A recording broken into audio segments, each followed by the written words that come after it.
This is the biggest mistake people make with their estate plan.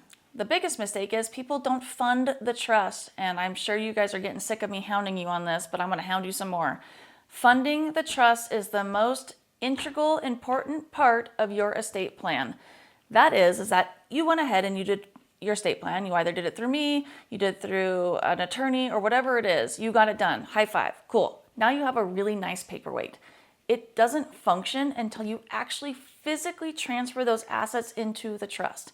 Think of it as a box or a bucket or whatever you've heard it as, the vessel of holding your assets. You need to now put those assets into the bucket or into the box or whatever it is, your treasure chest of assets. So that means actually physically re-recording your deed. That deed is now going to your trust. The trust now is the owner of that property. Going to the bank and either opening trust accounts or having the designated beneficiary listed as your trust. Transferring vehicles with the DMV. And we'll go over that in a different episode of why people like to have them in the trust or versus out of the trust. Yeah, typically put them in the trust because I just did a probate for a stupid car.